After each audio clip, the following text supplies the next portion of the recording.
S'ils l'ont fait, pourquoi pas vous? Salut à toutes et tous, c'est Yassine Scali et bienvenue dans la tête d'un CEO, le podcast qui vous inspire à entreprendre. Depuis 5 ans, je vous propose de faire un petit tour dans la tête de un ou une entrepreneur chaque semaine pour justement s'inspirer de leur état d'esprit et de leur parcours. Mon objectif, il est hyper simple, c'est voir un maximum de personnes se lancer, entreprendre et miser sur elles.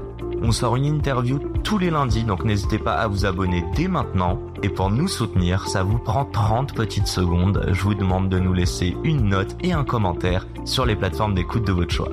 Encore une fois, un grand merci de nous écouter et n'oubliez pas, s'ils l'ont fait, pourquoi pas vous? Bonne écoute à toutes et tous. Les amis, avant de vous laisser entre les mains de notre nouvel invité, j'aimerais remercier notre partenaire. C'est Notion, le meilleur espace de travail boosté à l'IA. Notion, c'est déjà 100 millions d'utilisateurs conquis à travers le monde, dont 50% des startups passées par Y Combinator qui l'utilisent pour collaborer plus efficacement. Et évidemment, j'en fais partie déjà depuis plus de 5 ans, que ce soit pour planifier la production de mon podcast, pour collaborer avec mes équipes, mais aussi pour des projets perso. Bref, Notion, c'est l'outil de référence pour organiser votre vie au travail. Prise de notes et documentation interne, roadmap produit, suivi de tâches, création de bases de données type CRM et évidemment tout ceci en collaboration avec vos équipes. Alors que vous soyez entrepreneur ou en passe de le devenir, que vous soyez freelance ou même salarié, Notion sera votre meilleur ami au quotidien. Et ça tombe bien puisqu'aujourd'hui avec Notion, on vous propose 6 mois gratuits sur leur plan business Notion avec un accès illimité à l'IA Notion. Pour en profiter, ça se passe sur le lien que j'ai mis dans la description. Encore une fois, un grand merci à Notion de nous permettre de vous proposer cette interview qui, je l'espère, vous inspirera à entreprendre. Bonne écoute à toutes et tous. Je suis un drop-out parce que j'ai arrêté les études au bout de quelques mois. Voilà, j'ai créé mon site pour te donner une rétrospective. J'ai créé mon site 17 ans, mars 2020. Donc mars 2020, c'est fin d'année de terminale. J'arrive en première année en septembre 2020. Je quitte l'école en mai 2020. 21. Mars 2020, confinement, c'est le 16 mars. Ouais. Tu l'as commencé juste avant le confinement. Pardon, j'ai dit une erreur, le 28 avril, un peu plus tard. Donc, ok, t'as pris un mois. Ouais. J'ai mis un mois. T'as décalé, ok. C'est arrivé très vite, mais je l'ai monté. C'était quoi l'école que t'as commencé en septembre? Une école de business qui s'appelait l'IE. IE, ok. Ouais, IE. Et j'étais boursé. Ok. L'école m'a reçu en grande pompe. J'avais un agenda qui avait été construit pour moi. Enfin, c'était la folie furieuse. Parce que t'avais un business à côté ou parce que t'étais boursier? Ok. Parce que j'étais boursier parce que mon projet. Ah, ok, d'accord. Ouais. Ok, j'ai compris. Et donc plein de parce que j'avais le droit à un agenda un peu adapté. Ok. Et même avec ça, comme l'école était un peu trop loin de Paris, j'ai préféré revenir sur Paris, me dédier 100% au projet. Donc au moment où j'ai vraiment senti qu'il y avait une entreprise plus pérenne qu'un simple projet étudiant.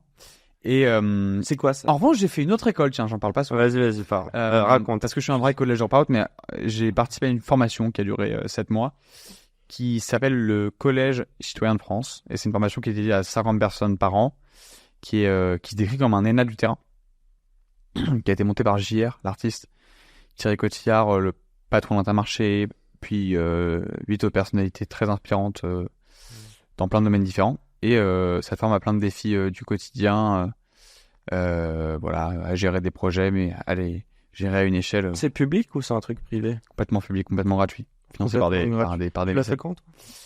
Je l'ai faite, j'ai commencé fin 2021. Je faisais partie de la première promo. Aujourd'hui, ils en sont à leur 5e promo. JR, il a tout le temps des lunettes. Est-ce que t'as vu ses yeux? Ouais, oui, évidemment. T'as vu ses yeux? Bien sûr, ouais. Incroyable. Ouais. Très beaux yeux. Très beaux yeux. Voilà, évidemment. J'adorerais l'avoir JR. Incroyable ce mec. Merde, je voulais te poser la question. Est-ce que tu trouvais que quand t'allais à l'IE, est-ce que t'as ressenti un tel décalage avec ton quotidien quand t'étais sur Extra Student? Grave. Et c'est ça qui t'a dit, il n'y a aucun risque de quitter ça parce que j'ai ma boîte. D'ailleurs, t'as dit, attends, il y a eu une... C'est quoi le déclic qui t'a dit, c'est plus juste un projet, c'est une vraie boîte? C'est le moment où je comprends que c'est pas juste un projet d'études, mais que c'est un projet d'envergure, parce que ça ne plaît pas qu'à mes parents et à mes cousins, mais ça plaît vraiment à tous ceux que je croise à ce moment-là. Mais c'est ce qu'on te dit à l'oral ou ouais, tu mais commences à signer l'adoption des des jeunes aussi, l'adoption des jeunes, qui commencent à l'utiliser. À ce moment-là, il n'y a pas de clients. Ok.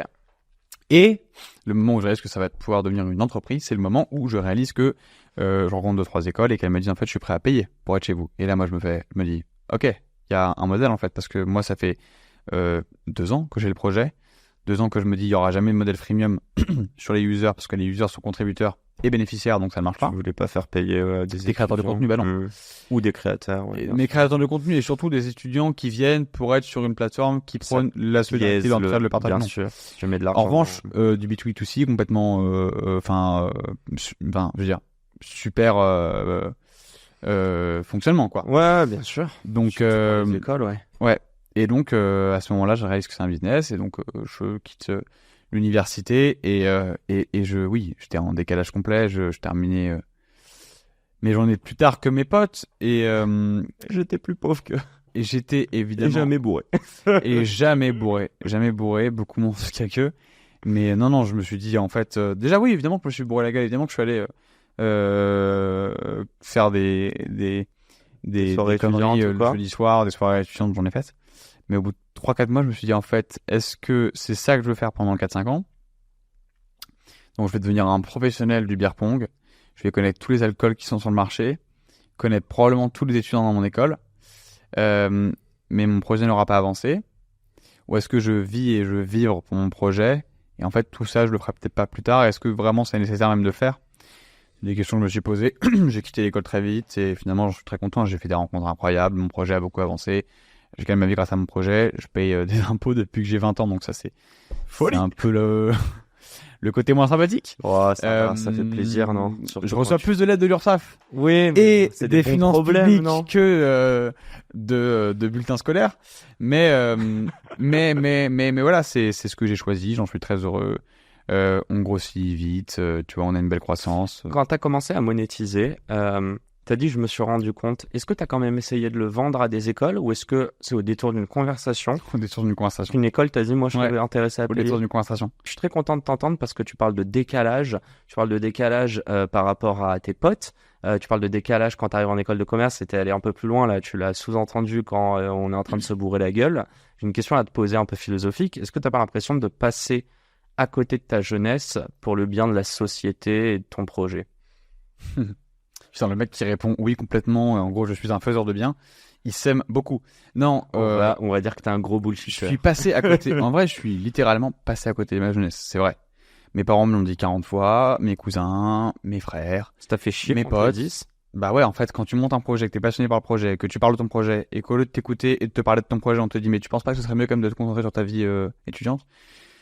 T'es là, mais en fait, est-ce que tu sais ce que je suis en train de te proposer là? Je suis en train de te proposer une espèce de vie horrible dans laquelle je vais me mettre dans un tunnel de travail, je vais travailler jour et nuit pour un projet qui demain peut exploser, mais qui me demandera encore plus de travail, versus toi tu me dis mais en fait ce sera peut-être mieux que tu sois sur une chaise dans un cours à 25 à travailler 3 heures par jour. Je sais pas, je comprenais pas pourquoi on voulait vraiment me pousser vers le modèle étudiant alors que mon modèle, ma passion c'était de travailler. Genre quand t'as un gosse qui a envie de travailler tôt, tu vas pas lui dire bah non, va t'asseoir et apprends. Et ben dans notre société en France et dans je sais pas si tu viens d'une famille entre guillemets qui pousse aux études. Moi ma famille elle pousse aux études à mort. Moi, tu crois pas qu'on dirait ça? C'est un acquis social. Tu crois que si t'avais 18 piges et que tu dis même j'ai ce business de cigarettes électroniques tes parents. Non bon là on va dire c'était vraiment focus argent, pas trop d'éthique, on va pas se mentir à ce moment-là. Mais ce que je veux dire, t'as pas l'impression que la société globalement, et c'est pas de leur faute, ils t'aiment, mais ils te reflètent juste leur peur. Ils veulent le max pour toi. Évidemment. Et moi, d'ailleurs, ce que je dis toujours aux jeunes que je croise, parce que c'est le paradoxe. Moi, j'ai pas fait d'études, mais mes clients, mes partenaires sont des écoles. Donc, je travaille avec des écoles. C'est vrai que je passe ma vie à parler à des étudiants ou à des lycéens dans des écoles, mais je ne suis pas allé au bout de mon parcours.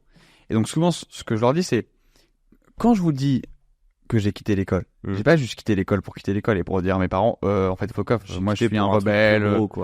J'ai quitté parce que j'avais à côté de moi quelque chose qui me rongeait de l'intérieur, qui me permettait pas de me concentrer quand j'étais en cours, qui me permettait pas de dormir la nuit. Je rêvais de ça jour et nuit. Je pensais à mon projet dans 10 ans. Enfin, j'étais possédé. Tu vois ce que je veux te dire? Bien sûr. Quand tu n'as pas de projet à côté, mais reste à l'école et fais des longues études. Mais sois conscient aussi de pourquoi tu fais les écoles, non? Sois conscient aussi de que demain, ça va te demander, c'est-à-dire beaucoup de travail. faire des études, c'est pas juste une garantie. C'est-à-dire que ça sert à rien d'aller dans une école pour faire des études. Tu payes et t'es pas sûr d'avoir ton diplôme. Ouais. Mais surtout, dans le principe, ça ne sert à rien d'aller dans une école si tu considères juste que ta présence, elle est déjà suffisante. C'est la fin de cet épisode. S'il vous a plu, prenez 30 secondes pour nous laisser un commentaire et une note sur la plateforme d'écoute de votre choix.